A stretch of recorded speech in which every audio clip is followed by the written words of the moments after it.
Stephanie Wood, in the middle here, is an award-winning journalist and writer and the author of Fake, which is also about to come out as a TV show starring Ashley Ketty. Get excited.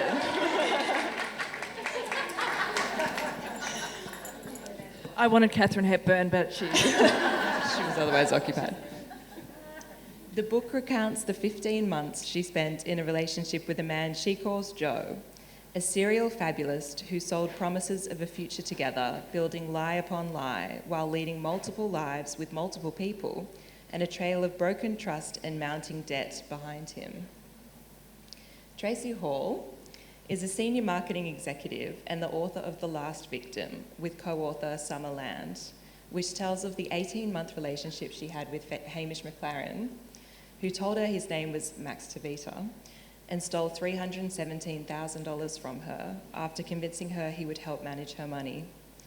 He was later convicted of defrauding 15 victims out of a total $7.6 million, although we know the true amount is a lot higher, including fashion designer Lisa Ho, and he ended up being jailed for 12 years for his serial fraud. That was recounted in the Australian smash hit podcast, Who the Hell is Hamish, which some of you may have listened to, hosted by Greg Bierup. And finally, we have Jeanne Ryckmans, who has worked for 2 decades in book publishing and is a literary agent, with Tracy Hall among her clients. Her book, Trust, tells the story of a man she calls the Irish professor, who fooled major banks, elite academia, major companies, and scores of individuals, including Jeanne, who he conned into a relationship that ended 3 years later in betrayal, emotional abuse, and physical assault. So I wanted to start by asking you all, you've had these horrific experiences, what made you want to write about them? Hi, everyone.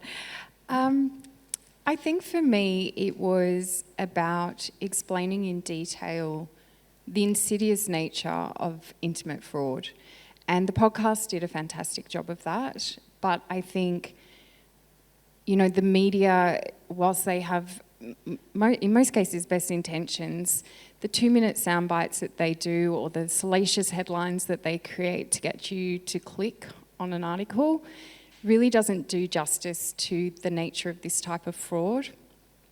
And I think, I would have been one of those people previously that would have seen one of those stories on a current affair or a type of program like that and thought, this is a middle-aged woman who's lonely, sitting in her lounge room looking for love and, sending money to some prince in Nigeria, and that would never be me. And yet here I am, I've lost my life savings to a man that pretended to love me. And I needed 80,000 words to describe how that actually happened so that people can understand that it can happen to anyone. And you also mentioned that you had actually read Stephanie's book and it was one of the first things you read after this experience. How did that shape your desire to tell this story or your acknowledgement of what happened? Today it's such a blessing to meet Stephanie because we connected earlier and I was like, I read your book just after Hamish was arrested and I was being encouraged to meet Greg Bierup, who was the journalist from The Australian who did the podcast, Who the Hell is Hamish? And I wasn't sure I wanted to meet him. I wasn't sure I wanted the story to be told. I was in a world of pain, but I was very ashamed. I was worried about my reputational risk with my career.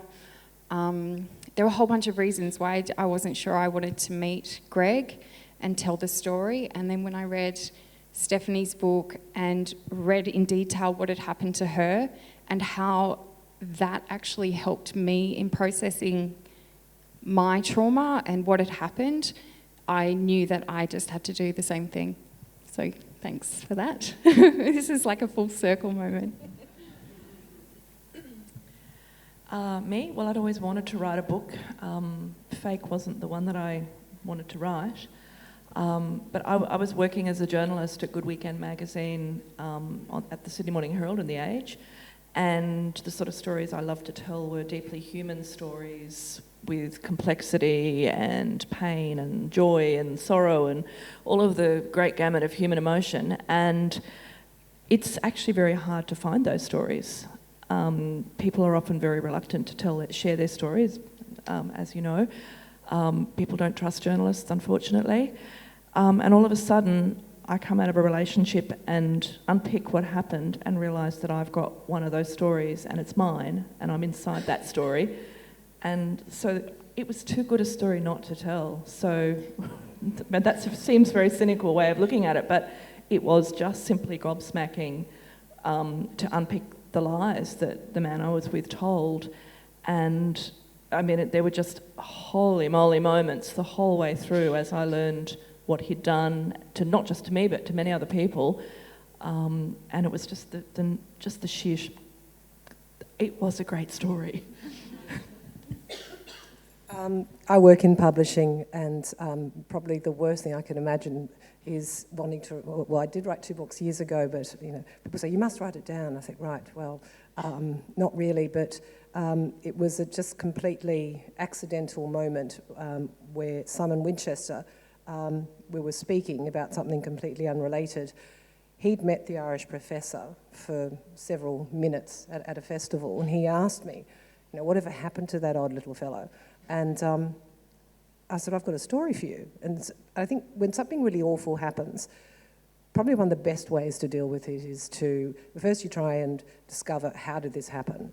And then as you start to recollect, and in my case, was so preposterous that I started to see some humour in it, and I realised one of the ways to ever cope with something truly awful is that somehow we can justify, we actually can start to see some humour in it.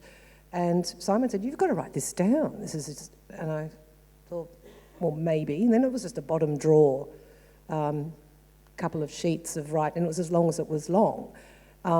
In publishing, publishers will always ask for what's a C trade paperback, minimum 60,000, 70,000 words. This was 14,000 words. And it was all I really felt. I thought, this is beginning, middle, end. And then a publishing friend said, can I see it? Just in a random conversation, and showed it to her. And she said, oh, we want, let's publish it. And it was the detective part of it that I got excited when you were saying before, because I'd read Steph's book. And I was intrigued because what I had to do for 3 years was to understand how did this happen? Because the most common refrain from curious or concerned was always, how did you let this happen? You're an intelligent woman, not someone or like you. Or it's an unspoken question that they don't That's ask. right. And I never understood why it's equated to intelligence. It's as that he was just really, really good at the art of the con. It had nothing, I think, to do, and people say, you must have been so vulnerable. We're all vulnerable to a degree. So it was the detective part where I started to scrap away, and also the shame. Once the shame goes as well, once I was told by a friend, said, you were just in the wrong place at the wrong time. You didn't do anything to bring this on, because you constantly bring it back and think, I didn't heed caution, I didn't listen to that little voice. So I found what fascinating was then the detective part of it. And I was astounded with what I found, which made it, in some ways, wonderful and worse, because it was, how did I miss that? Or how did I believe that? Or so that was I found that was the best part of the process. Yeah, you say in your book, Stephanie, that once you found out the truth, suddenly you could become a journalist again, and now he was just a subject to investigate. Was that a moment of reclaiming your sort of power in doing that detective work? Yeah, without question. And as I said, it was just such a gobsmacking story. There were so many twists and turns in his life, things that had happened to other people, which were equally fascinating as to what had happened to me, equally intriguing, and which just showed this extraordinary brain. And I think I've often said that if there was one superpower I'd have, it would be to get into his brain and to sort of walk those passageways and corridors of his insane brain, because it's like nothing that I had ever encountered before. Nothing would prepare you for that.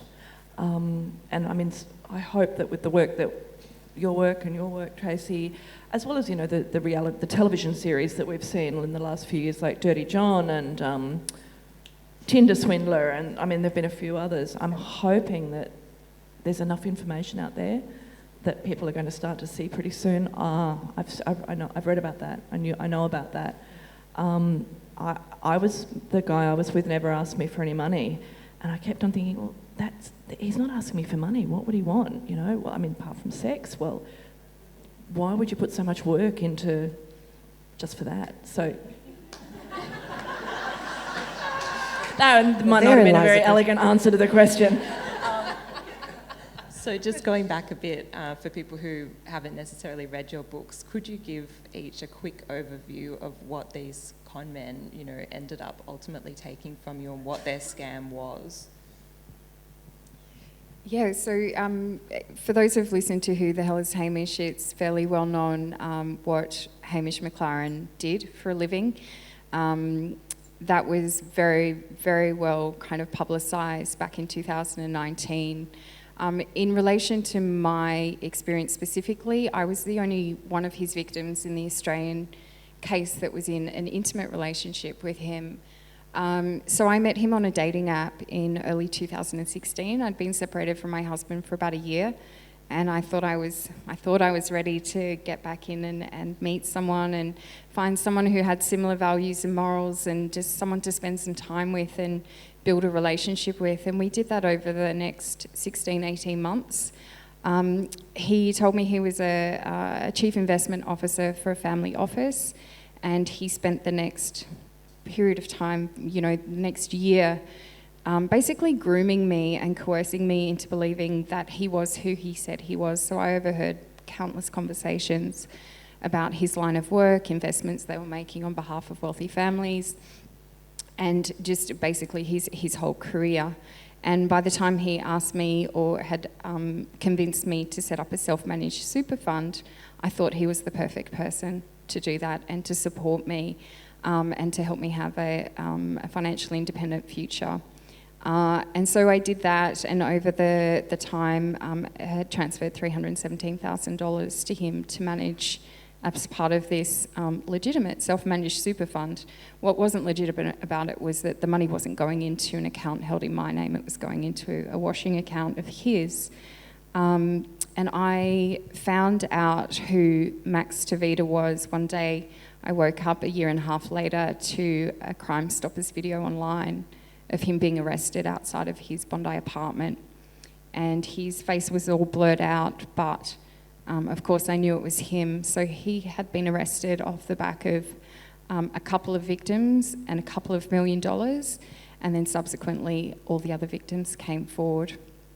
It was $7.6 million in total, 15 victims in Australia, but what we know is that it's probably more likely to be $80 or $100 million globally that he has taken from people. So that's the story of how I lost my money, and then unpicking that in conjunction with Greg Berrup from The Australian. So I didn't really have the capacity or time to, and I'm not a journalist, to kind of really go into that. I was busy trying to pay my rent, basically, and keep working. I was a single mum.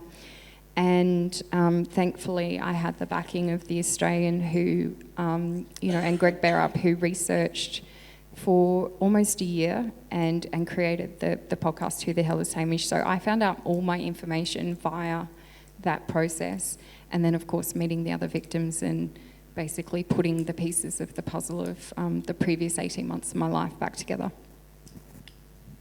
You said something really interesting when you started. He told me, and that's what these stories always start with, what they say about themselves, and they build these incredible stories, and my guy did too. He told me he was a former architect had dabbled in private equity, now was doing a lot of property development and held options on very major tracts of land around New South Wales. He told me that he was from a well-off family in the northern over the bridge in Sydney. He told me that he had 2 children, his ex-wife was crazy, that the children lived with him on the harbour in their harbourside mansion. I'm sure there are endless things. The true story, I'd rather leave a little bit of a surprise if anyone wants to read my book, but he was 96% of what he told me was not true. In fact, he was bankrupt. And he had nothing in the world. I'd once said to him, why don't you use credit cards? Because he always had wads of cash. And he said, I don't trust banks, I'm not going to give them any of my money, when in fact he was bankrupt, and you can't have credit cards when you're bankrupt, of course. To this day, I still don't know where he got his wads of cash from. I think there's potential that he was a blackmailer. I've heard various stories about his behaviour that suggest that could be the case. I don't think there's probably not much that he wouldn't do to keep himself going, because he always he's in. These sorts of people, their own interests are primary. And I was probably very close to giving him my money as well. He never asked, as I said, but I was thinking, what should I do with my superannuation? And he would sit there at breakfast with the Fin Review and reading the financial pages and telling me he was off to this meeting and that meeting, and how Wayne Swan, the former treasurer, wanted to meet him to discuss his business ideas. So he built up this persona of expertise and someone to be trusted and someone who knew about money and finances. And there were a couple of times, very idly, I thought to myself, I never said anything to him, thankfully, but I thought, I wonder if I should ask him whether my super's in the right place. So, a few steps on, and I could well have found myself in the same situation, because they're just so very good at building up these stories that inspire you to trust them. Clearly the Irish professor knew yours, and they must have had conversations. The Irish professor had done his homework. When I first met him, he was carrying a book. And, as they say, it's Goebbels once said, you've got to make the lie big enough for people to believe it. So his stories were quite extravagant, and but with little crumbs, I guess, of truth, because that's what makes you, so you question. So they've always got it, so there's a real art to it. So he'd obviously, my late father was a sinologist, a China expert and a writer and a human rights activist, and he'd recently died, so it wasn't very hard to Google my father, and so immediately he said, I'm very sorry to hear about the news of your father, and actually your father was a question on my final year political science exam at Queen's University in Belfast. This is a Northern Irishman with a very strong accent, and I said, and it wasn't as if that were out of the realm of possibility. And then he told me he was a professor of law, specialising in trust and ethics. If he'd said biology, I think I may, or something, I don't know, cattle fertility, or that I may have sort of worked a bit sooner. I thought, and so he told me how important trust, and he was worked in effectively corporate regulation, finance, which is over my head, but it was all about the banks behaving badly. So then sort of fast forward, because he's a research professor, which means you don't have to do any work. You just have to write really good applications to the Australia Research Council, and come up with a project that sounds so necessary for all of us, those bad banks. And I later discovered, of course, he'd swindled a bank in the UAE, HSBC, where he actually banks. But if you do it in the United Arab Emirates, it's not a problem, you just can never return. Otherwise you spend 2 years in a nice little prison. And he was also writing about the problems of HSBC for a very prestigious academic journal. When I reported all this, nobody wants to know, they want to cover it up. And I think it's that instinct of, shit, we got hoodwinked, this is very embarrassing, particularly when a lot of money's involved with universities, because it looks really good for the university to have a dump of $1 to $2 million of research. So the instinct is to immediately separate, bring in an external investigator, send them off with a very nice letter, hoping they will never return, but they parachute into the next institution. So, I've forgotten the whole question, but yeah, I believed all this crap until 3 years later I started scratching and reading the applications I'd been asked to edit, and was absolutely astonished about all the connections he said he had, which were, he'd never been to so-and-so's house. One point he told me he'd met Cardinal Pell. He was They had a good relationship. Now, I wouldn't think that particularly a badge of honour, but that he could assist with the annulment of my marriage. I'd been separated for several years. But, now, of course, I think, shit, how did I even, with the distance. He was asked to be a male model in his youth. He's very small, and he really looks like, one of the Ronnies, the small one with the glasses. And, what are you going to say? I'd say that'd be a mean thing to say, no, you never were. Because you're brought up to say, oh, how interesting. And does that catalogue work? So we kind of believed it again because it was so good at it.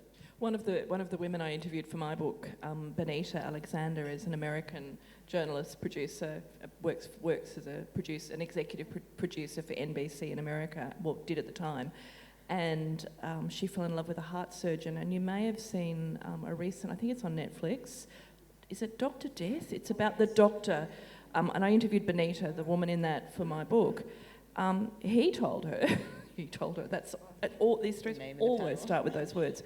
He told her that he was this cardiologist, surgeon, I don't think it was cardiology, I think it was throat surgery. That was true. He eventually proposed to her. He told her the Pope was going to marry them. Yeah, that's right. I remember that. Andrea Bocelli would be singing at the wedding. That's it. Vladimir Putin and Obama would be at the wedding, and Hillary Clinton too. And she is a really intelligent woman. And these men build up it's mostly men, I'm sorry to say for the few men that are here. I've heard from thousands of women now since my book first came out, or since my first Good Weekend story about this. And I've heard from occasionally men telling me of the women who have done similar things. But the stories don't even get close in terms of grandiosity, in the scale of the lies, these grandiose lies. But I often think, isn't it like the talented Mr. Ripley? That's how I viewed it in the end. Yeah, that exactly. people say, why did he do it? Again, which was, and I'd really think long and hard. And I don't think it was just it was an ambition, but there was a need for real acceptance and a belief. And again, it's completely furthering their own agenda. Well, sometimes I think, in terms of Hamish, it was like some kind of sick personal game. Like, what big story can I tell that they're going to believe that will just make me feel like good that I've gotten away with it, kind of thing? And also testing the waters, because I know some of the stories I got were stories that other people had got, but he'd probably just tweak them a little bit depending on, so it's sick, because most of us do not think like that. How can I fool someone into believing a story so big that they will either think better of me, hand over their money, fall in love with me, do what I want them to do? And you just think it's beyond anything I can imagine. Do you know where the money is today? There are theories. I have thoughts. We have two detectives here. Okay. Yeah, well, I'll get you guys on it. So as part of the case, and what was released during the case was there is no money anywhere. This is a man who has never had a job and never filed a tax return. This is also a man who we know, just on the basis of the investigation that the Australian did, has taken between $80 and $100 million conservatively from people globally. I spent the last 18 months of his time outside prison with him, and I can tell you he did not spend that type of money. So they're saying there's no money anywhere in any bank account in Australia, which, fine. I think he's either paid off people that are after him, or it's offshore.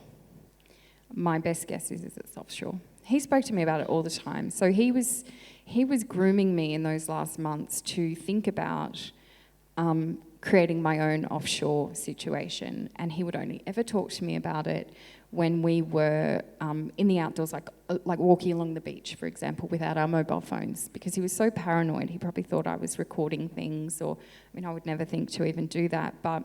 Don't you wish you'd recorded Oh this? my gosh. Oh my God, all the times, So all the information many. I'd have, all of the crazy conversations. Yeah, all of that. So I think he would say to me, you need to think about offshore. It's better, the ATO don't love it, but it's not illegal.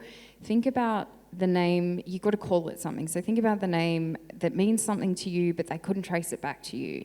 Like, he was just doing all of this type of conversation with me. And that was, leading up to what would have ended up being my divorce settlement that he had his eye on. And whilst it wasn't a huge amount, it was, another sum that he could get from me. So yeah, I think it's offshore. The police unfortunately don't have the resources. It's not their remit. They don't have the time and capacity to chase the money. Their job is to put him in jail for the longest period of time possible, which they did, and they did a fabulous job. But yeah, they're not skilled at tracing offshore funds. Just going back to the wild stories, the one thing that I was wondering when I read all these books is, if you're trying to be trusted, why tell these outlandish stories that could so easily brand you as a fraud? Like, why do that? And I still don't really understand. And even with your book, Stephanie, you'd say he'd tell these lies and you call it a 3-act play. So he would set up Act 1, so he'd make a plan with you, and then there'd be the 3-act play. Act 1, some complication has come up. Act 2, the complication has exacerbated. Act 3, I'm not coming. Why say he's coming in the first place? Like, what? It feels like there's lies here that weren't necessary to their end goals. So what do you think drives I don't have that? any perfect answers to this. I mean, one of the things that my research, I did a lot of research in my book about personality disorders, thank you, cognitive biases and hindsight biases, to try and understand. I mean, the book was my attempt to understand what had happened, as well as telling what I thought was a great story. But there are still lots of things I don't really entirely understand. I think a lot of the time he might have been just flying by the seat of his pants. He didn't know what his plans were. He wanted to keep there was one weekend where there was a 3-act play where he was meant to be coming from his alleged farm that didn't exist, up from, at the time I didn't know it, up from the country to spend the night with me, and I was going to cook. We were talking about what we were going to cook for dinner and what we'd do for the weekend. And then in the afternoon, when I knew we'd be about to leave the country, he texted to say he couldn't find his dog. And then episode 2, I found the dog. I think it's been bitten by a snake. Act 2, that they're at the vet. Actually, this was about a 10-act play because he actually moved vets with the dog. I'm having trouble getting mobile. I wanted to ring him because I adored this dog. Is it going to survive? What's happening? Oh, I'm having trouble with my phone reception. And it went on all weekend that the vet that he'd moved the dog to was an old mate, and they were trying to patch up some old differences. I won't be there now till Sunday. And so this went from Fridays to Sunday. In hindsight, I discovered through the joys of social media and tracking a couple of clues, and I found the account of the Facebook account of the woman who he was actually seeing at the same time, and evidence that weekend when he was telling me his dog had been bitten by a snake, he'd been at a resort in the Hunter Valley with her. But knowing his behaviour, he could equally have decided, I don't want to be with her anymore, I am going to go back to the city to see Stephanie. And he would conjure up an excuse as to why he had to flee where he was with her to get back to the city. It was just, I think it was just this constant reacting to every minute. I mean, that's one reason. I'm sure there are many others. And like in your case, Tracy, when he told these outlandish lies, like being at the scene of 9/11 when it happened and things like that, and his parents being killed and all of that, do you think part of it is a testing of you to see what you will accept and what you will, at what point you'll push back? Do you think there's kind of an audition process? Potentially, and like in my case, I feel like he weaponized empathy. So he would tell these stories that would make you feel something. So when he told me about his parents, I think he knew that my father had passed away. So it was like this connection point. So he told this big story. However, I do know now that he had told multiple other stories about him killing his brother and his family, his father killing someone else. Like there were a lot of stories about parents and family members that either were or weren't there. But I think he did that to form a connection with me in a way that you know, when he told me that, I felt nothing but empathy for him. Oh my God, your parents died when you were 6 and you grew up in the foster system. That's incredible. And then we went on that story. 9/11 was a big story, but a bit like, you know, you've got to make the lie so big. And at what point do you know, when you have no reason to mistrust, or you don't think like that, and someone tells you a story, you don't go, oh, I don't think so. Come on, mate. Like, you know, when they're telling it in detail, and the same thing, like that, the 9/11 story was not just over a cup of tea. Oh yeah, I was in New York, I was underneath the building when it happened, and there you go. This story went on for a very long time. It's about self-aggrandisement. It's about puffing them up. I think my guy just definitely liked an audience for me to be going, oh wow, really? Because you lean into these stories and the detail that came. But I think it's about intention, is that they want for you to trust them. The only way for you to trust them is with such outlandish stories, and it's that slow chipping away, because once they're sort of chipped away, that's how gaslighting starts. So they've got to bring you in, so make that connection and then just chip away. I think it's deliberate. Not when you ask why do they do it, I think it is a deliberate strategy. It's the only way to get you is to keep at you and then confuse you. So then you start to second guess, you guess yourself. And you think, why am I thinking this, or am I a bad person? Because the Irish professor would invent all kinds. I mean, you'd tell me, you know, in Northern Ireland, it was a terrible time as a child growing up with parents who were vile to each other and violent. And then he'd talk about the domestic war that raged within the house, and then outside the door was the war. And so it was very convincing. Again, to get exactly... It's drama, it's dramatic. So it's drama, the performers, and of course I later discovered he'd won prizes at school for recitation. The Irish love it, you know, to get up there and, you know, just... And you didn't have a singing voice. I later discovered from the siblings of my ex that their grandfather, who was actually a very well-known Australian business person in the 50s and 60s, would have all the grandchildren sit around the dining room table and encourage them to tell wild stories. And that was part of the family tradition. Exactly. So too. It's performance. It's performance-based, really. And compulsive liars. You know, I think that there are other people that don't take it to that level, but they really struggle to tell the truth. It's like it's a personality disorder, compulsive lying.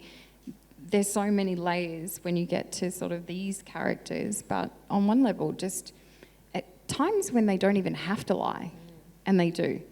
That to me says it's like, that's just a compulsion. And at times when it actually hurts their biggest scheme of what they're trying to pull off. So yeah, it has to be compulsive behaviour. One thing I really found when I read the books was how similar the accounts were of these characters, and down to the point of each of them took you to a place and said, you know, this is a really special place to me and I've never brought another woman here. And you had the exact same line in your book. Like, I think there's a guidebook on the dark web that they buy. And they just follow it step by step by step. That's my question. Do they have a handbook? I've heard from 1,000 or more women now, and over and over and over again, I hear the same stories. And I was saying to Tracy earlier, I can almost predict what the next line will be because I've heard so many now. Yeah. So are they comparing notes, or is it instinctive, like an instinctive ability to know how to manipulate people? Right. On a small island, you know, 115 people, which was when I saw the Banshees of Inisherin, because I went to a place called Inishboffen, and as he said, there's a little ferry that takes you across, and it was, I've never taken another woman here. And then you walk with little sheep bouncing about, you know, no snakes because it's Ireland, you know, people playing the fiddle, you know, playing Van Morrison. So I thought, wow, it was like a completely confected film set. What he didn't know at the time, either did I, was where the Islanders couldn't stand him. Because he'd say, oh, they call me the professor, I've been accepted here, it's, you know, it's so important, you know, and you're... And then I was thinking, you dick. And it wasn't till later, because he said, you know, he'd bought this house that he was going to refurbish because it's very difficult to be accepted on a small closed island, and he was accepted. And it was a pile of rocks. And of course he then used his super, swindled the ATO, calling it self-managed super funds, because that's the only way he could actually build from the pile of rocks. And it never happened, and he was forced to sell to the builder. And then I discovered a woman about a year and a half later on LinkedIn and sort of connected with her doing the detective work. And I said, did he mention? She said, oh, the island of Inishbofin. I said, what did he say? And she said, oh, when the pandemic's over, she said, he told me, we'll go away together. You're a writer. And I have this beautiful house of stone and stained glass window. I said, I'll keep going. And she said, there's a writing studio for you and one for me, and we'll live there happily. And she loved the Irish. She thought, oh, God, he believes in my writing, believes in me. I said, look, I'm really sorry to say this. I'm just going to send you a photo on the phone. And I sent her the stones. She said, what? I said, that was the house. And but he has no children. I said, oh, there's a couple here in Australia, I believe. But it's incredible again. But it's that romantic notion to sort of, that's part of, I guess, the seduction. And if they say they're taking you somewhere that they've never taken anyone before, that feeds into your thought. This is something really special. He really values me in a way that he hasn't valued anyone before. It builds your connection, the trauma connection, I suppose, because it was traumatic when he stood me up over and over again, but it builds the connection. So I wanted to know why you, in your book, Jeanne, you also write about other playwrights and poets who'd been to that island over the years. Why did you want to tell their stories?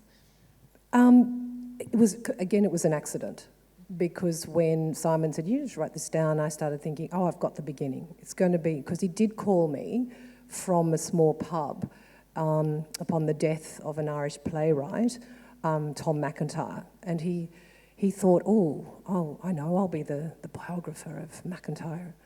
And he convinced the Irish Times he was going to write the obituary and that he was writing a biography. And no one's going to go and check and say, well, who's your publisher, where's your contract? It was just, okay, he's written before for the paper. And I read that obituary, and then there was a very funny comment. People can add comments. Someone said, only an academic could write such pretentious, bullshit twaffle. And so, sorry, the question again was, why did you want to include the story of Tom McIntyre? So then because I'd been to the island, and I was fascinated with people who had visited the island. Ted Hughes had taken Sylvia Plath. Tom McIntyre, the playwright, had wooed, when he was doing a fellowship in the US, a young American student. She wrote about the island, and it seemed that a lot of the creatives who would visit all kind of went a bit, Islands nuts. do that. And it's a fascinating place. And so for him, that was like an idyllic, it was like a sanctuary, that he'd had such a terrible childhood. This was the only place he could ever be happy. So it was a bit like, Rosebud and all. And, but it was a place where I think he could really fool a community. And so it just, the structure kind of just fell together. It was just such an easy way to tell the story, and I wanted the narrator, which was me, to tell the reader, I guess, to show how it happened, like bit by bit, like you were talking about the 3-act play. So it was just gradual. And then, some people said, why is there not more of you here? Like, well, how did you feel? What do you think was going through your head, this? And I said, well, I really don't know. I can't write something I don't know. And that's when, I think I was saying before with Helen Garner, very kindly offered to read it. And I thought, oh my God, it's Helen Garner, fuck. And she said, we need more of you. And I said, well, I can't. He's the focus. I'm trying to work out what's going on. And then you said, okay, fine. And she said, well, I wish that bastard to Helen back. And I wanted to say, could I please have that as a quote? I'd be so too scared. That was also my main impression when I read it. I wanted to know how you were feeling and how you were reacting. But in a sense, he kind of becomes the focus. He's the main character, not you, which is quite unusual for a memoir. And so I was wondering if you did that as a deliberate kind of literary technique, or if it just happened. As you start scribbling, you think, you remember this, you remember that, and then it just all fell very natural. I didn't think, how am I going to do this? But it just naturally came together. And then I gave everybody a nickname, because I didn't want to name anybody, and also why it's a fractured fable, because it all builds up to the terrible event where he tried to break into my home and threw a pot and missed because he's shorter, and it struck my shoulder instead of my head, and had to go to hospital, and it was all navigating a system that I knew nothing about. So it was trying to work out how we get to this point, and in the end, a friend came over to sweep up the ceramic pot, and I remember looking at the shards going into the bin, and I thought, that's me, that's what happened. He has fractured me, and I'm sure you would have felt the same. You felt when someone chips away, and then you suddenly really don't know who you are, and how do you fix that? How do you put those bits back together? I thought, this is all going into a bin. That's what he's achieved the last few years. So it takes time to rebuild, and I think the writing of it, because I didn't set out, but it actually, like you're saying, when is the moment, how do you tell your story? It's a personal story. And you're dealing with these different sentiments, but I think it's the only way you can get back your voice, which has pretty much been robbed or ridiculed or... Yeah. One of the things that Stephanie and Tracy, you both commented on in your book is that you actually didn't like your perpetrators when you first met them on the first date. You weren't entirely sure about them, but then you thought, oh, you know, women of a certain age, we're just told we should just be less picky and just accept what we're given. How much do you think con men prey on that kind of attitude of women feeling like, oh, this is as good as, you know, I'm going to get? Have you ever seen a dating site? Well, Touch one. When I came across Hamish on the dating app, I had been flicking through the most depressing levels of humans that I had come across. This sounds awful, but back in... Why do they photograph themselves in bathrums? Have you Yeah, seen... or in front of... Just isn't it I know, and they've taken a selfie and... They don't realize that women are zooming going, oh, well, you clearly got your girlfriend because you can see something in the background unless you're moisturising every day. Can I just ask the audience a question? Who has never been on a dating app? Go on. Oh, wow. This is the wrong audience. I think that would probably be the majority. Yeah, okay, so, I only did it once. As three women who have been, it is the Badlands. It's like driving into the outer suburbs of some bad city, and you know, you locking your car door. It is. What did you write for your message? Like, didn't you have to say something about yourself? Oh yeah. Listen. Did you write like a No, paragraph? I Did you say spent anything? ages crafting it, and I don't think that's see, how I it works wouldn't- anymore. See, I just wrote, please know how to spell. Well, my guy could was put it. apostrophes in the right place, so that was but so important because most couldn't. Oh. But a lot of them back in 2016 were men posing in front of like a sedated tiger in Thailand. And you're just like, oh my goodness, I can't. So when Hamish's profile came up, you know, he had National Geographic blue eyes. He had a Colgate commercial-worthy smile. You know, he was fit. He was healthy. But when I met him, yes, I was kind of like, But he was so charming. And you get to an age, I was in my early 40s at the time, and I thought, well, you know, I don't want a Tom Cruise, not that Tom Cruise is anything anymore either, but, you know, that didn't matter to me so much, the physicality of him. It was the banter, it was the chat, it was the fact he could spell and use correct grammar and punctuation. He was funny. We had a similar upbringing in, 70s, 80s Australia, so we had a lot of common cultural references that we could rely on. There was all of that sort of stuff. So I think, you do, and, you can be a bit battered after a divorce, depending on how that's going. Most divorces are not fun. And so you're in this place where you're sort of trying to get your confidence back, but you're also trying to find someone who is, on a values and morals perspective, more aligned. They present themselves as that.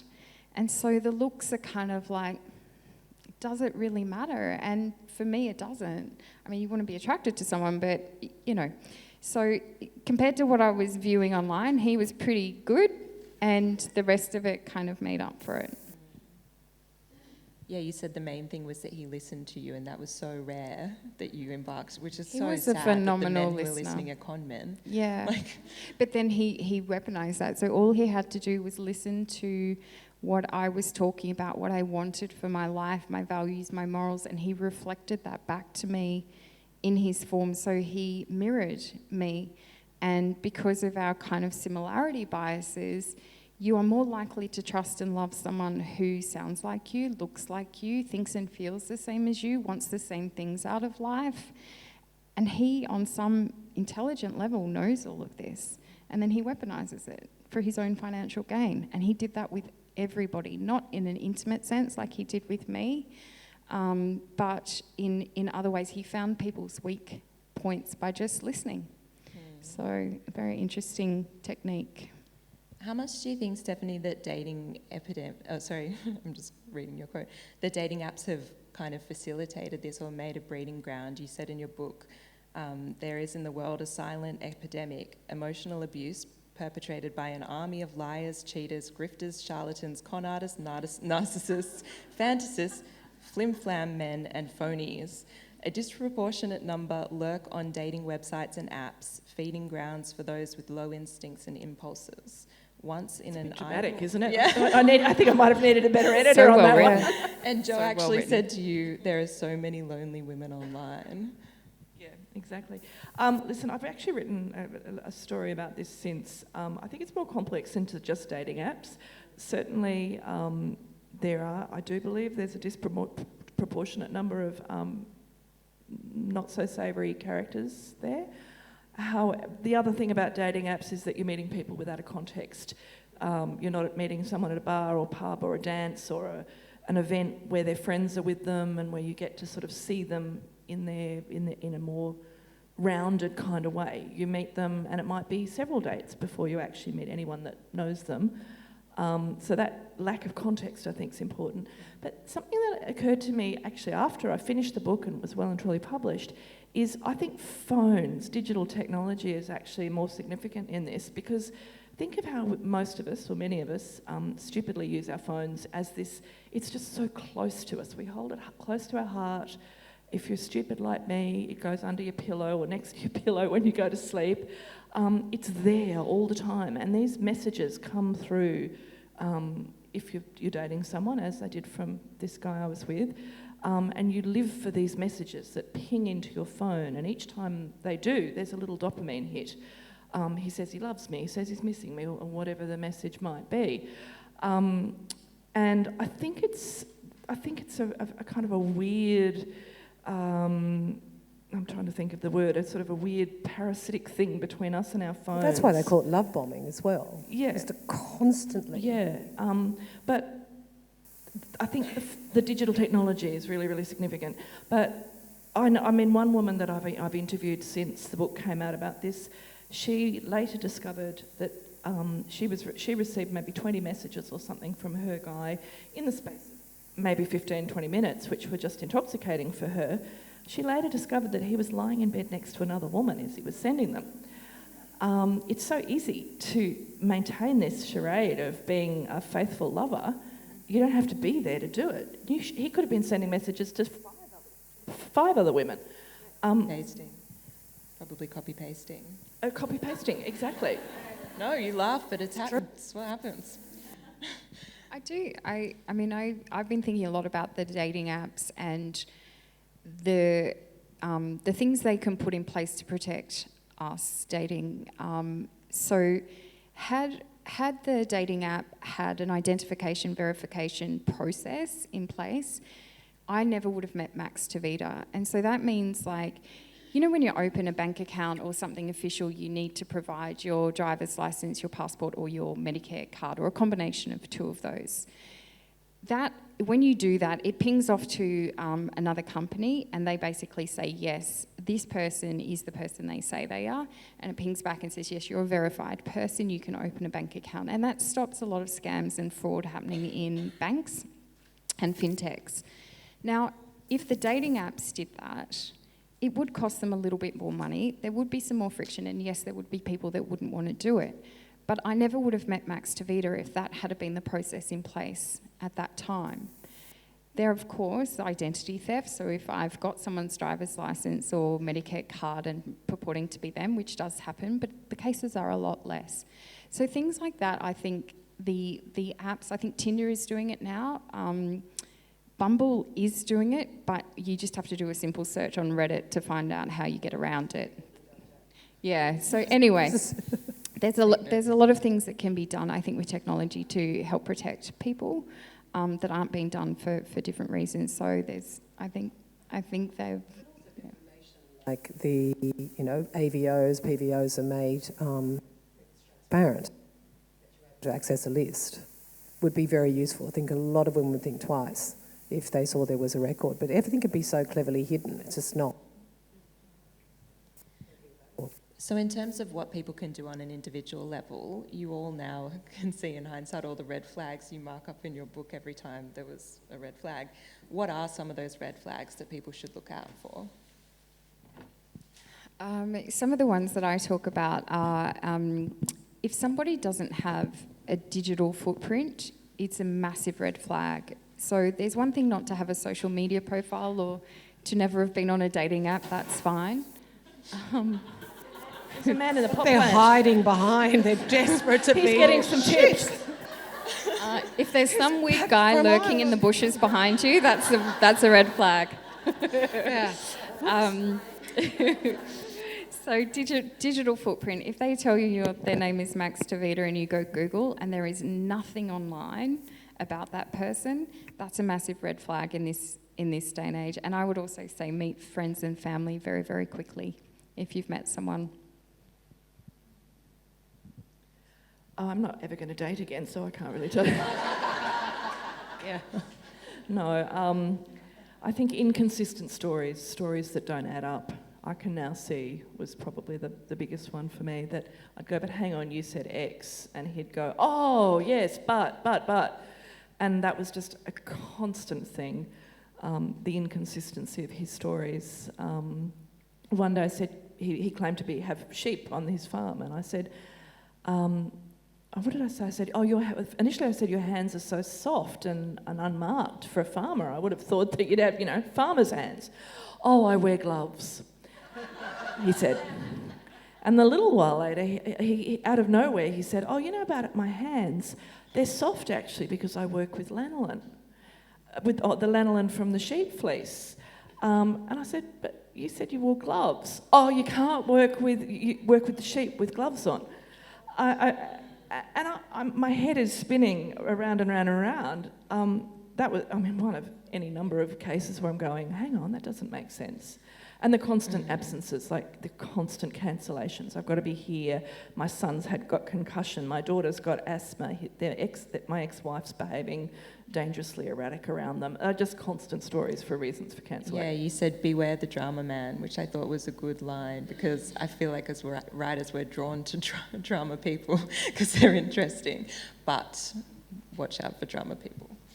And the other big red flag for you was that you kept asking to go to his house and he wouldn't let you come over, which ended up being sort of part of how you cotton on to something was seriously wrong. That was a red flag from the start. Yeah. But his stories were just so incredibly convincing. I saw the house on his driver's licence. I saw that his driver's licence said number 1 Smith Street, for the sake of it, Castle Crag, which actually was the real suburb. I knew the street, friends had lived nearby, and I thought, you can't, I've seen the driver's licence, it must be true. But the stories as to why I couldn't go there were they did shift a lot, but the fundamental one was the fact that he lived there with his 2 kids. The divorce from their mother had been bruising, the kids were still recovering, it was their cocoon, and they weren't ready for me there yet.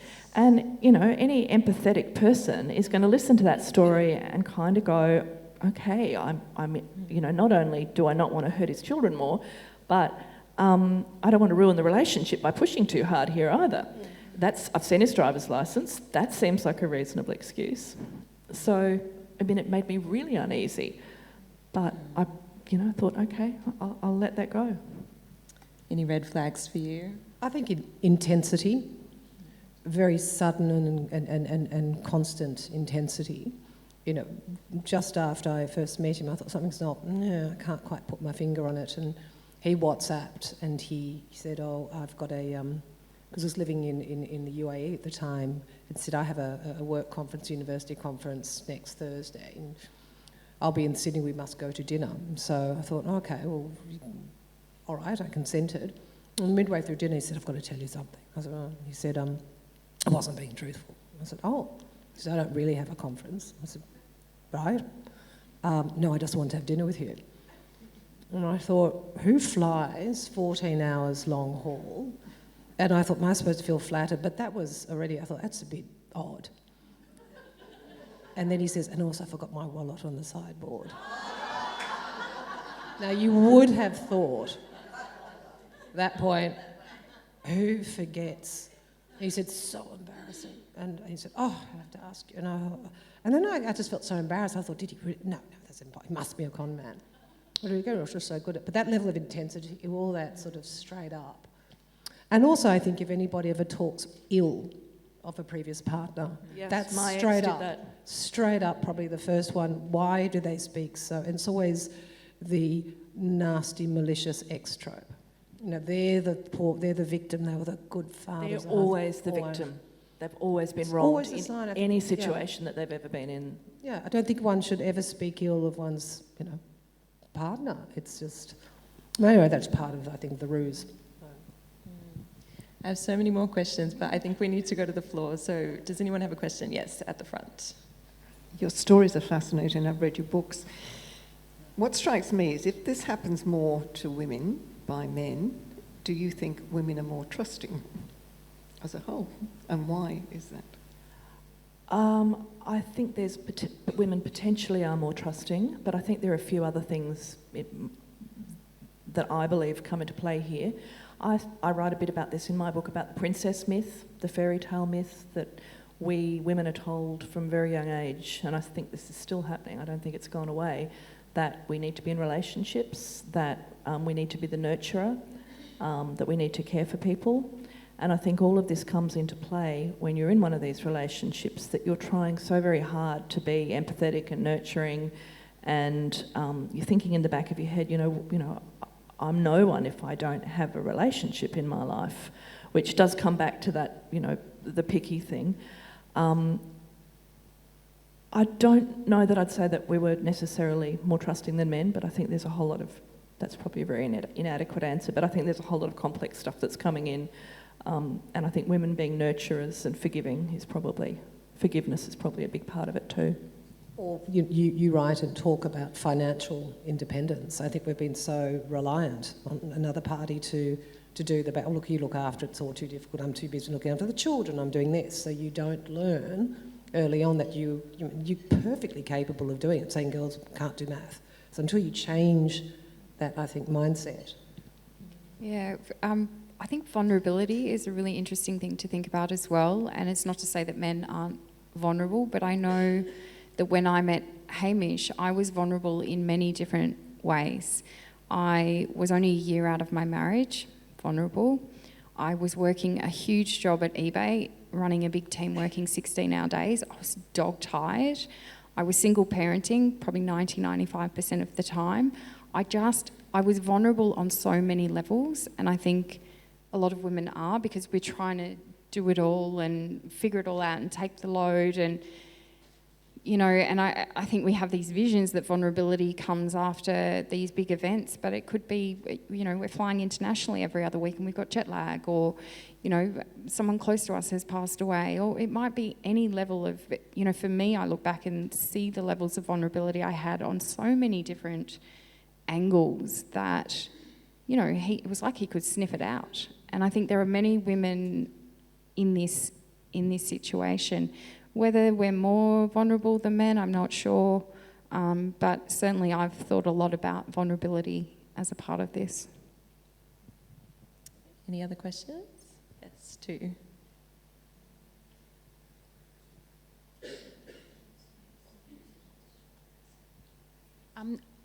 Just when you're mentioning that it would be useful if AVOs and things were available for people to review, but I noticed that two of you aren't mentioning the names of the people that you were involved with. Is that a decision that was made by yourselves, or is that made by other people? What, in terms of why don't mention his name? Yeah. Because I don't think he's actually worthy of me mentioning his name. I think if you suffer criminal physical assault, and it's just a thing that I sort of developed, and that's why I called him the Irish professor or the dirty prof after I saw Dirty John. I think, why would I even name... I mean, you could just Google him, it'll take you a minute. But I just don't think... you know, my AVO lasted 2 years and it wasn't taken out by me, it was by the police. But I just don't think in some ways if you say someone's name and it's not name one particularly, well, I don't particularly... Not for any other. I mean, there are defamation issues as well when it's not part of a criminal case. So in my case, I can name Hamish because he has been convicted. He was sent to prison and it's very well documented his crimes. So for me, the risk of him being upset with what I'm saying is very, very low. But there are a lot of people that cannot talk about the name of the actual person because of those kind of issues. When I first wrote my story in Good Weekend magazine in 2017, I think I called him Joe, or maybe I just called him the man. I can't remember. And the legal advice at work, our in-house defamation lawyer, was that we could name him, that I had the evidence and I had the proof, and that was truth, and that he felt it could be a defensible. Like when defamation lawyers look at this sort of thing, they're looking at how defensible the action is. Can we defend this in court, and what evidence do we have for what we're saying? But my editor and I decided that it was more elegant not to. Yeah.